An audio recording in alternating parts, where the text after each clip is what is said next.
watching Talking About. I'm John Griffith, and I have the privilege of having a return visitor with us today. We've been doing a series with the good people at AIDS Center of Queens County, and I have the site director for Rockaway, Robert Steptoe, joining us again. Welcome back. Thank you. I am excited to be back. Very excited. Ordinarily, I would have given you a big hug, but the world situation being what it is. That's all right. You know what? We can do a Zoom virtual hug.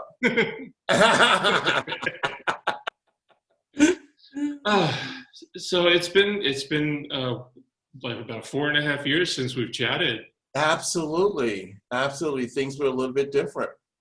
Yeah, but we were chatting a little bit, and life is generally good, all things considered.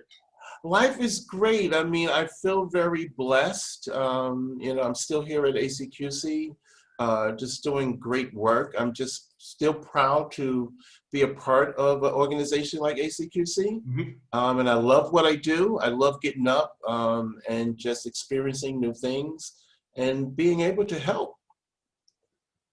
That's good. I mean, you're the site director for Rockaway, but you have a unique perspective that many of your peers and coworkers may not have, because you came into ACQC first as a client and then as a volunteer, then as an employee, and now. Isn't that amazing? And so check this one out.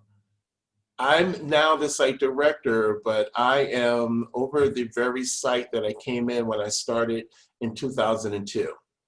I came at an entry-level position, and so now I am the site director at the very place that I started, helping people. It just blows my mind every time I think about it. Well, having worked your way up the way you have, does that color your perspective on services that are needed? And absolutely. Oh my God, absolutely. And just, I think the last that we met, I always, kind of quote this, people, especially now, people it's still in need of so many services, but it's also how people are being treated. I don't care what you're going through, even this whole COVID-19, issue, and what's going on with that. People still need to be treated with respect, mm-hmm. with dignity. And just compassion, right. And that's what I got here, and I wanted to give that back. Okay, that's good. I mean, it gives you the perspective, the unique perspective of all of your life experience and your experience within ACQC, right? That builds you up the way it has. Yes. So, the For Rockaway site provides a quick overview of the services. So we provide the same services from at each site. So that's food services. We do a community pantry. We're doing now. We're excited because we expanded our food program for our clients out into For Rockaway, which is such a need. We still do housing out here. We're connecting people to housing, which is a huge issue out in For Rockaway, because people are still dealing with housing issues out here. But we're able to, help as much as we can. We have a harm reduction here. We have, we're doing testing. Our education department is here. Our case management is here. Our mental health services are here. ACQC has been here in For Rockaway now for 26 years out in For Rockaway. And I always tell this story. I'm so amazed by this story. Rosemary Lopez and Nat Linsawat, actually, when they came out to For Rockaway, they were in an abandoned building and doing services, right? And they tell me this story, it just blows my mind, because they're out in, could you imagine the two women out in For Rockaway at an abandoned building? They were on the floor, they were the only ones in the building, servicing people.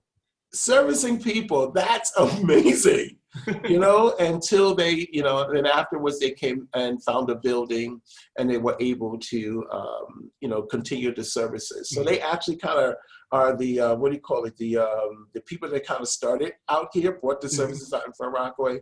So every time I hear that, it just blows my mind to, I spoke to her. So one of the first ones we did was with Rosemary, and it's like I knew she was fierce, but I didn't realize that she was a street warrior that you're talking about. Oh yeah, yeah. I have great respect for those two. I mean, they are amazing.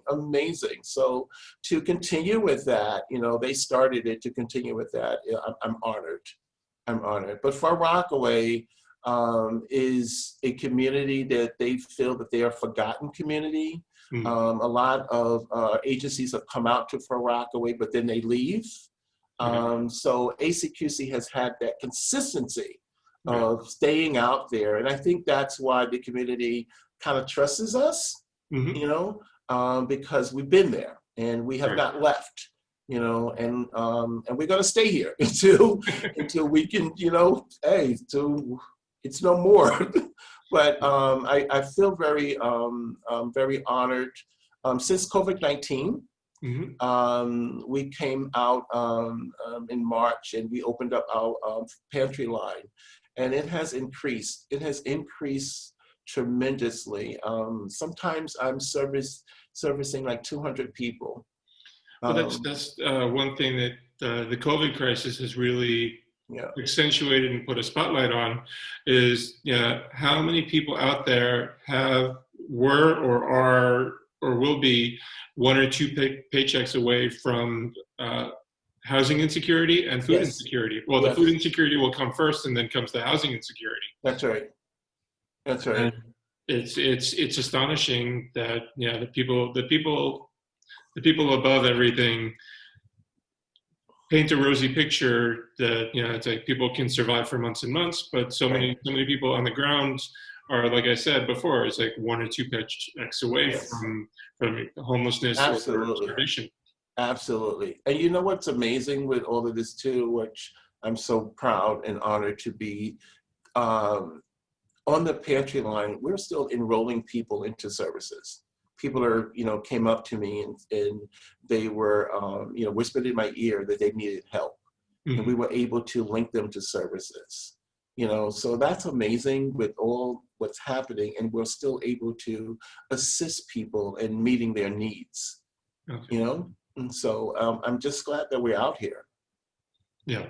And to provide those services requires donations from good citizens. So absolutely. And through the ACQC.org website, people can find out where and how to give and how to volunteer as well. Oh yes, absolutely. From the client perspective, so if somebody has become food insecure, and they need to reach out, or they need to get food on the table. However, how do they reach out to you, or where are you, or how is? We're still out in the community. Our education department still does outreach. As a matter of fact, not too long ago, I think it was last month, the police department called us and they had this street fair. And we were out there with our tables and providing our pamphlets and our flyers. So we're out here. We have a great connection with the hospitals out here, St. John, and the other agencies that make referrals. And I tell you what, through my experience here, do you know our biggest outreach is our clients? Our clients will tell other clients, and they will come by word of mouth. They would come to us. It's the most amazing thing. And that's a high level of praise. Yes, I have really heard. Seriously. I have heard a client say, "Hey, you know what? You need help? I know where to take you. Come on, ACQC." It's like, wow. So, I mean, that speaks a lot because, people, really feel that we are doing something for them. So for them to go and bring other people, but we're still out here. We're still out here, doing outreach. Last week, we were in our parking lot. We do this program. Well, it's not a program. I believe it's we work with AHF, and it's a Loud event. And our Loud event was able to provide school bags to the community. We reached out to 100 people, but in those school bags, we had our services and pamphlets. So people were able to, see what we do, who we are. So yeah, we're still out there. Still out there. And if a person comes in, sometimes people walk in. We have walk-ins, people will come in and, we'll meet with them and, sign them up if they're eligible, and sign them up. And you know what? If they're not eligible, we'll find some way to help them and send them to the people that can help them. But most of the time they are eligible for services and we link them. So, yeah. And you mentioned walk-in, so even with COVID, people are coming in. People are coming in. We don't turn them away. Of course, we want to make sure we're practicing social distance. And people, if they walk in and they don't have an appointment, hopefully they will have a mask. But if they don't, we will supply that mask and see how we can help them and, practice the social distance. We take temperature, and we try to link them to, to the services that they need. Well, even that, just providing a mask for someone right now is a tremendous service. Yes. The basic part of staying healthy, is an ounce of prevention toward not needing other services, even though you're the place to go if you need to be directed in the right direction. Right. So, and then you had touched on in the beginning. You touched on housing services. Yeah, housing is still a huge issue.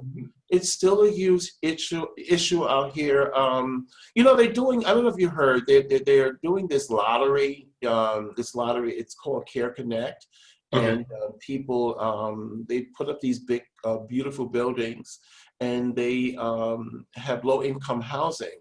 So what we've been doing, being a part and encouraging our clients, is to sign up, and hopefully that they will be called and get an apartment. But housing is still an issue. We still have a lot of homeless people here. It's crazy. It's crazy.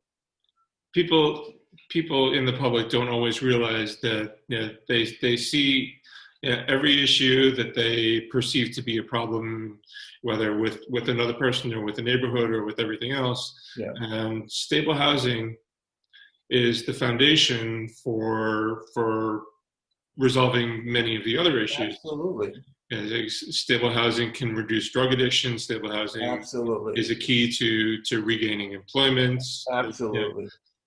It's difficult to apply for a job if you don't have an address or a phone number where they can call you.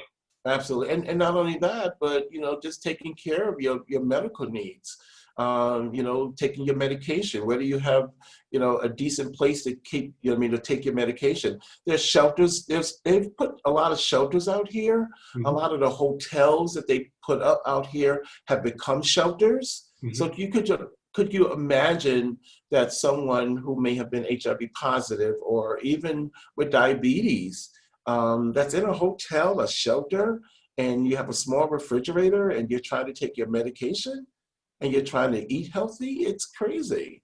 Yeah, it's difficult, but I mean, a roof over your head is a roof over your head in a crisis. So it's a first step towards some stability. And like where I am in Queens, in the Floral Park Belrose area, they were doing that for a little while, but the NIMBYism, the not in my backyard, yes. And a local politician, marched to the hotel owner's house, and they turned out against it. And this was not. It was a shelter for abused women. Right. So there was no overt addiction issue. There was no overt. Everything that they were screaming against was not what it was for. Right. So what amazes me, John? What amazes me is that living here in Queens, and I've been in Queens all my life, and Queens is such a diverse community. It's the most diverse county in the country. Isn't it? But would you imagine if we all came together? I mean, every one of us with our different backgrounds, and we all would address these issues that is impacting us. Do you know what change will happen? You know, I just imagine that we all let's just all come together and just Yeah, a day of service or a week of service. Yeah, it's just like, wow, you know. As I've always said, it's like if everybody in the country or even in the world spent one day of the year volunteering, Yes, yes, it would make a tremendous difference. a tremendous difference. A tremendous difference. So we kind of got off the path. As far as the housing services, how do people approach it? Aside from as far as finding an apartment or finding a stable, permanent apartment, somebody comes in, and what's the process for that? Well, they will.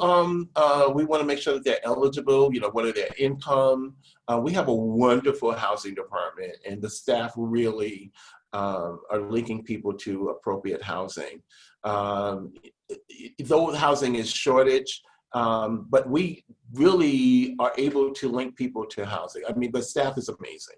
They have good rapport with landlords, realtors. So we do find housing. It takes a while, but we do find it.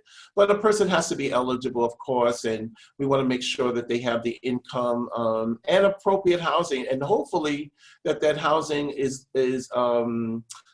connected to the services that they are getting. Sometimes when housing is not in Queens, like say a person has all of their services in Queens, but then they have to be moved to the Bronx. That's difficult.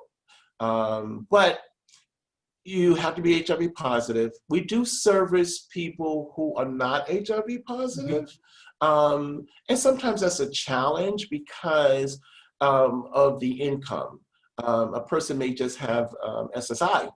And housing, the amount that you got to pay here in New York is crazy. Yeah. So an SSI check is very difficult to try to find appropriate housing. But if someone who's HIV positive and we have HASA that helps them to get that apartment or that house or whatever. Section 8 is still happening. Vouchers, we try to hook them up. So it depends as we do our intake process and see if that person is eligible, and we do our best to help them. Okay. Well, I mean, you as an organization have the knowledge, the information, and the resources to find what's appropriate. Right. And navigate the system more effectively than trying to do it, with what little internet you might have on a cell phone. And yeah, I mean, technology is wonderful. I mean, sometimes we got to Google what's out there, what resources. But I have to say that ACQC, all our programs, all of the staff have great connections with other resources and support services. I know my background is case management, and one of the things, an important thing in case management is to make sure that you have your connections. So then when clients come in, you are able to link them to those connections, Right. I mean, I have a friend who years ago had bottomed out medically, and had been working stable up until that time, had stable housing up until that time. And then all of a sudden the bottom dropped out, and they reached out and found a place where there was a social worker who was knowledgeable enough to almost instantly connect with all the proper services and get signed up. So before the person was out of the hospital from the medical crisis, almost everything was lined up. Yes, exactly. And that's what it's about, because we work very closely with hospitals. And that's what it's about. I know here in Rockaway, when we get those kind of cases, St. John knows us so very well, and we get a lot of referrals from them, and we talk it through. We talk it through to see, what this person needs and what they're eligible for, and we kind of tag team, to help that person. And I think that's the other important piece to this. When we provide services, it's not just ACQC alone, it's our network of people, Mm-hmm. you know, and that person is going to get help from all of us. You know, I always, you know, talk to the other social workers and, you know, hey, we're a team. We're a team of people helping other people, you know? So that works. So it's very important to have your network of people. Yeah, that network, even working with other Yes. other nonprofits and Yes. Yes. you know, organizations or corporations as well as the nonprofits. Absolutely. You know, I've done interviews with the good folks from Backpacks for the Street. Yes. Yeah, and yeah, they're wonderful, and they seem to have a little bit of overlap with what you do, and just Absolutely. provide. You mentioned the student backpack; they provide Yes. Yes. backpacks with essentials to homeless people. Absolutely. Absolutely. And you know what? We always forget too. I think we, you know, we as community-based organizations and other medical providers, we forget about the client. The client is also smart too. They got resources too. Because, Mm-hmm. you know, a lot of times I see that people, you know, you want to help, but you also want to ask that person, what do you want? You know, Right. make them a part of their change. Because you can, you know, lead. What is that old saying? My grandmother used to always say, you can lead the person to the water, but Lead a you horse to can't water, but horse you to the can't make them water, drink. Yeah. but you can't make them drink it. You got to be able to, you know, ask them what they need and let them be a part of their needs as well. So I think that's very important.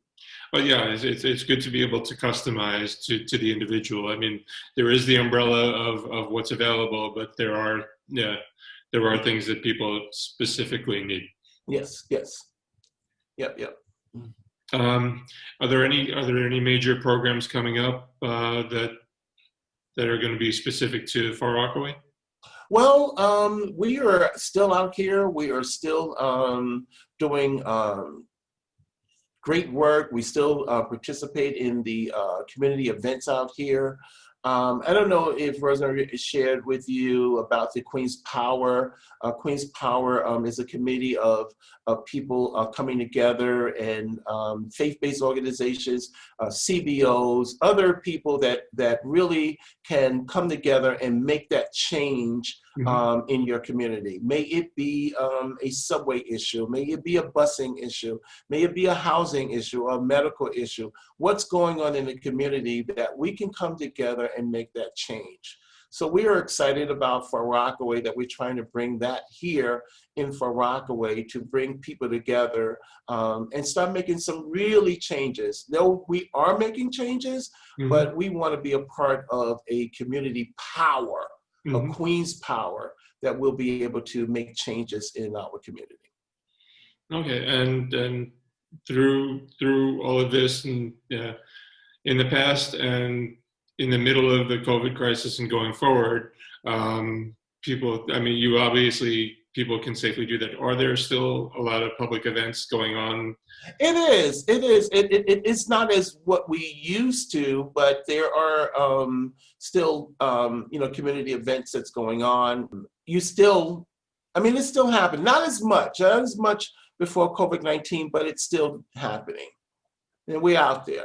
You know, they call us and ask if we bring a table or bring our resources. So. Okay, so there's a lot going on. You know, there's a lot that you do, and there's a lot to look forward to. Yeah. I think I was talking to someone. You remember when AIDS first came out? You know, we were out there. We were out there, and you know, providing the services. So. Not that we're so tough, you gotta be safe, but COVID-19, hey, you know, been there, done that. You know, people still need the need, and you gotta be smart and protect yourself. But, you know, hey, this is what we do. This is what we do. Well, I'll say from the point of entry, you know, as you came in so many years ago, just in need of the basic knowledge to begin. So from the newly diagnosed to the person who's living and got their medical aspect of it stabilized or is working to get it stabilized. Yes. The services are there Yes.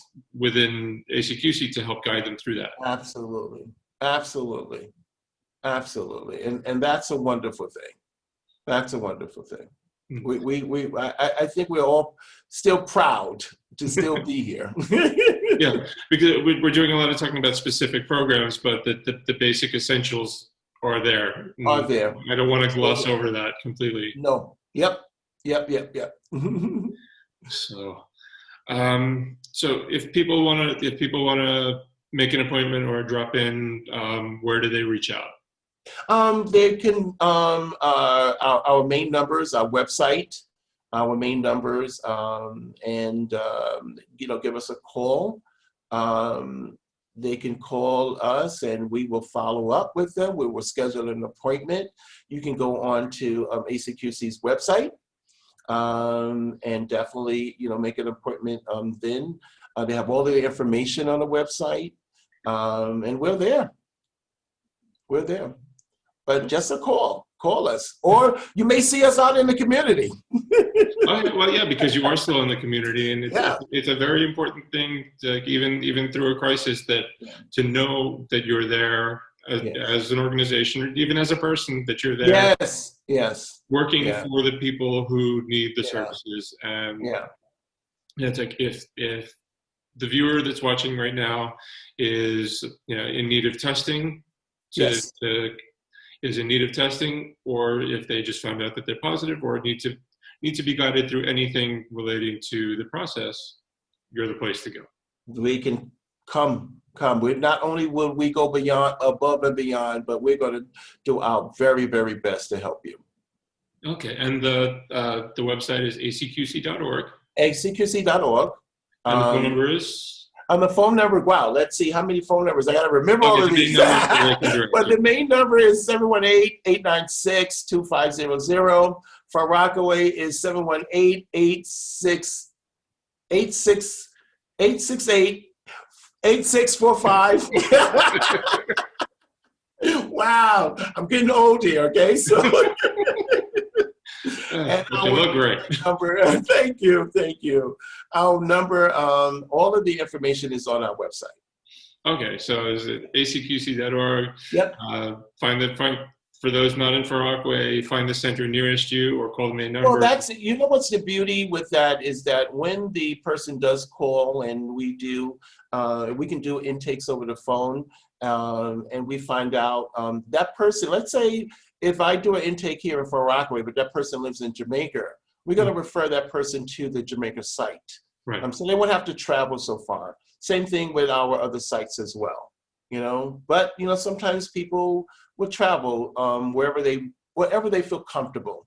Mm-hmm. We will still be there. Well, everyone watching this will come to Far Rockaway just to see you. Come on. I will welcome them with open arms. Well, with that, thank you so much for taking the time to chat with me. We have to not let 4.5 years go by again. Yes. Anytime you have something that you wanna wave the flag about, you and I'm happy to help you.